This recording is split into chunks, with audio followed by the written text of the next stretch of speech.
Salut tout le monde, aujourd'hui on se retrouve pour une nouvelle vidéo. Aujourd'hui je vais vous expliquer comment acheter un appartement à Dubaï, les différentes étapes, les documents nécessaires, les pièges à éviter et quelques conseils que je peux vous donner. Cette année j'ai acheté un appartement à Dubaï, plutôt un studio vers Dubaï Land. Du coup j'ai fait pas mal de recherches et ça m'a permis d'en apprendre beaucoup sur le marché de Dubaï qui est plutôt particulier. Ça n'a rien à voir avec le marché français. Si vous avez déjà investi à l'étranger, par exemple au Maroc, rien à voir, pareil, c'est différent. Du coup, voilà une petite vidéo pour vous expliquer comment ça fonctionne là-bas. Dubaï, c'est très différent. C'est un marché avec plein d'opportunités, donc je pense que c'est quelque chose à pas louper, surtout en 2025 cette année. Forcément, plus le temps passe, plus il y a de la demande. Là-bas, ils ont un projet de doubler, voire tripler la population d'ici 20 à 30 ans. Donc investir dans l'immobilier, pour moi, ça reste une très très bonne idée. De plus, les rendements locatifs, ils sont plutôt élevés. Niveau impôt, on est bien. C'est une ville très très dynamique. Et le top, c'est qu'on peut aussi tout faire à distance. Donc on peut littéralement acheter un appartement depuis la France. Alors du coup, on commence. Première étape, trouver un bon projet qui vous plaît. Trouver un bon projet, c'est pas seulement trouver un projet rentable, c'est aussi trouver un projet qui vous correspond. Du coup, pour trouver un bon projet, il faut savoir qu'il y a plein de promoteurs à Dubaï. Je pense qu'il y en a une bonne quinzaine, vingtaine au moins. Les meilleurs, Emar et Damac. Ça, c'est le top du top si vous investissez dans des projets. Emar, c'est quasi une entreprise nationale. Donc, aucun risque avec Emar. Si vous investissez chez Emar, vous n'aurez aucun problème.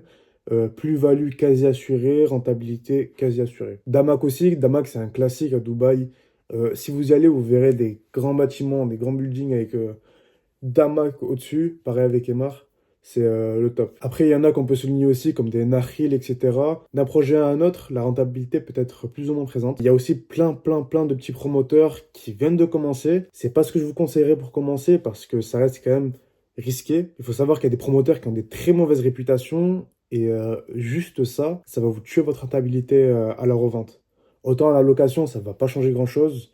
Mais à la revente, par contre, vous allez deux fois plus galérer avec un mauvais comme Samana, par exemple. Samana, je sais qu'ils ont une très mauvaise réputation. Je sais que vous allez deux fois plus galérer à revendre, par exemple, un Samana plutôt qu'un Damac. Parce que Samana, malheureusement, il souffre d'une très mauvaise réputation. Je crois que ça va un peu mieux là depuis 1 ou 2 ans. Mais leur premier projet, apparemment, c'était un peu le bordel. Du coup, je déconseille quand même. Du coup, voilà, vous avez trouvé un projet qui vous plaît avec un bon promoteur. Le promoteur, forcément, si c'est un nouveau ou un que vous ne connaissez pas encore, vous faites des recherches dessus, très important. Vous regardez s'ils ont eu des retards, les avis en général, la finition. Une fois que tout ça c'est fait et que vous avez votre promoteur, vous allez envoyer une première somme entre 5 et 10 000 euros selon le projet, remboursable, pour réserver un appartement. Une fois que vous avez fait ce virement, le promoteur va vous envoyer une liste avec tous les appartements qui sont disponibles, avec les plans des étages, les plans des appartements, etc. Et là, c'est à vous de choisir ce que vous voulez. Studio, une chambre, 2 chambres, c'est selon vous et vos moyens. Une fois que vous avez choisi du coup votre appartement avec la taille du coup de l'appartement, l'étage, possiblement la vue, à prendre en compte aussi si vous voulez revendre derrière, vous allez devoir commencer à fournir vos premiers documents, donc un passeport et un booking form. Le booking form, c'est un document qu'ils vont vous envoyer eux. C'est un document où vous allez noter vos informations personnelles. Une fois que ça c'est fait, vous allez commencer à payer l'appartement du coup. Selon si vous avez un plan de paiement ou pas, vous allez du coup échelonner votre paiement. Un plan de paiement, qu'est-ce que c'est? C'est un paiement qui est échelonné du coup sur plusieurs années. En général, avant la livraison, on paye à peu près 50% du bien. Et après la remise des clés, on paye 50% du bien. Ce qui est fait généralement, c'est qu'on paye à peu près 30% sur 5 6 mois. Et après, c'est du 1% par mois. Donc là, c'est plutôt pas mal. Si vous avez trouvé un bon appartement vraiment rentable, après la remise des clés, du coup, votre locataire va complètement payer votre mensualité.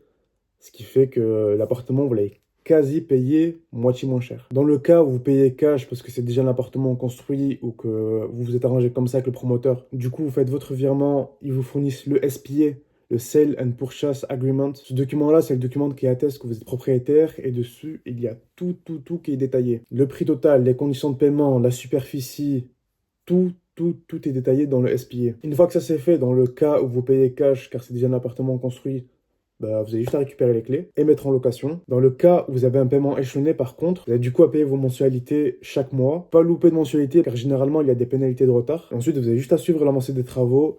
Ce qui est bien à Dubaï, c'est qu'il y a des applications pour suivre quasiment en temps réel l'avancée des travaux. Tous les mois, toutes les 2 3 semaines, il y a un agent de Dubaï qui se rend sur les lieux, qui prend en photo l'immeuble. Et ça, c'est magnifique parce qu'on peut tout suivre depuis la France sans avoir à faire des allers-retours à Dubaï, par exemple. Ensuite, point important aussi, à Dubaï, il y a la DLD à payer. On n'a pas de frais de notaire, mais on a la DLD. le Dubai Land Department. C'est une sorte de taxe à payer d'à peu près 4% du bien total.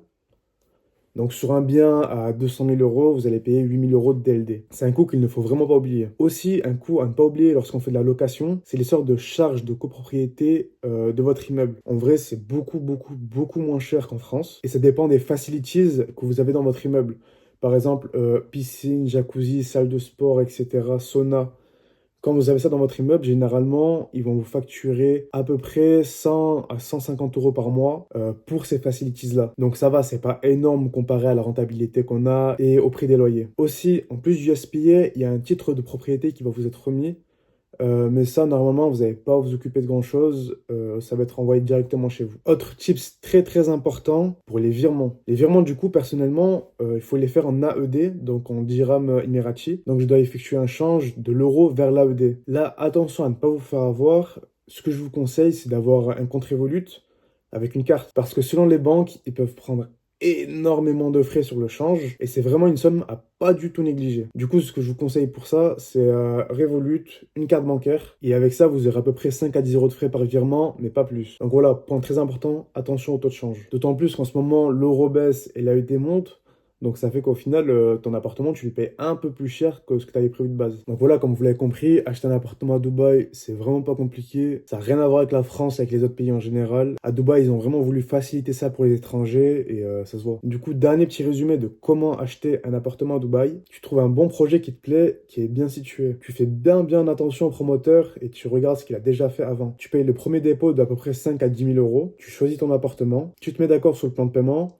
Est-ce que tu payes d'un coup ou est-ce que tu as un plan de paiement échelonné sur plusieurs années et tu suis l'avancée des chantiers. Et tu peux faire tout ça à distance si tu as un promoteur de confiance. Si tu connais quelqu'un qui a déjà investi là-bas, je te conseille de lui demander s'il avait un bon promoteur et si oui, peut-être passer par le même. Comme ça, tu as déjà un petit retour sur lui et tu sais que c'est quelqu'un de confiance.